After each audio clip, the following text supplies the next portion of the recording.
Dua negara serumpun, Indonesia dan Malaysia, kembali bersitegang terkait klaim Blok Ambalat di perairan sebelah timur Kalimantan Utara.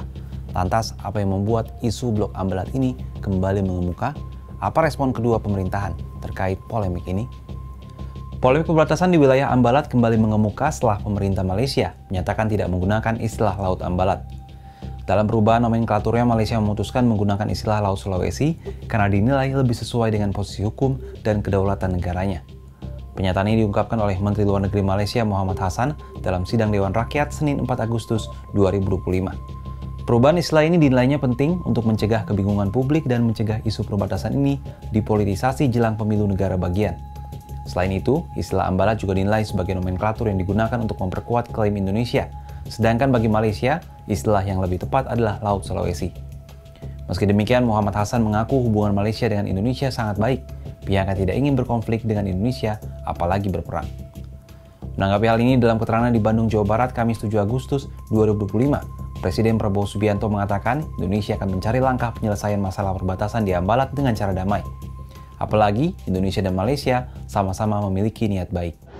Ya, kita cari penyelesaian yang baik, yang damai, gitu. Ada itikat baik dari dua pihak. Ya. Kita jangan biasalah ada mungkin.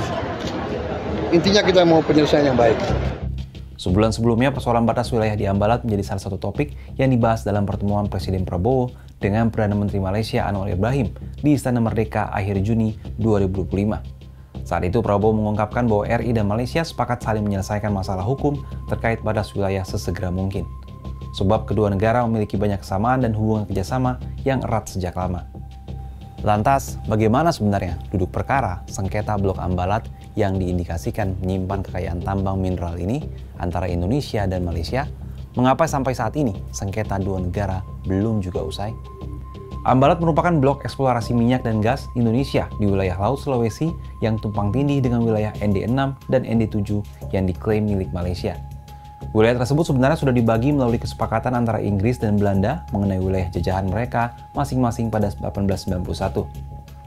Kesepakatan itu menempatkan Ambalat sebagai bagian dari wilayah Indonesia dan masih digunakan hingga Indonesia dan Malaysia merdeka.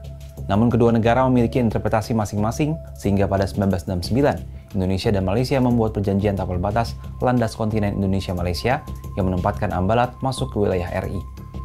10 tahun berselang, Malaysia membuat peta baru yang memperkuat batas landas kontinen mereka. Klaim tersebut ditolak banyak negara ASEAN, termasuk Indonesia, sehingga terjadi sengketa Pulau Sipadan dan Legitan yang dekat dengan Blok Ambalat. Pada 2002, ICJ memutuskan Pulau Sipadan dan Legitan masuk wilayah Malaysia. Adapun klaim atas Blok Ambalat diserahkan pada interpretasi negara terhadap UNCLOS 1982. Terkait sengketa terbaru di Blok Ambalat, pakar hubungan internasional dari Universitas Padjadjaran Bandung, Teuku Reza Shah mengatakan, penggunaan nama Blok Ambalat dengan istilah Laut Sulawesi merupakan persoalan sensitif bagi Indonesia, sebab masih ada trauma akan kegagalan masa lalu dalam mempertahankan Pulau Sipadan dan Legitan. Kendati demikian, persoalan ini harus diselesaikan secara damai melalui perundingan. Menurutnya, kemampuan Indonesia dan Malaysia menyelesaikan persoalan ini bisa menjadi contoh baik di lingkup ASEAN, apalagi memasuki usia ASEAN yang ke-80 tahun. Negara-negara anggota ASEAN terlihat kian realistis.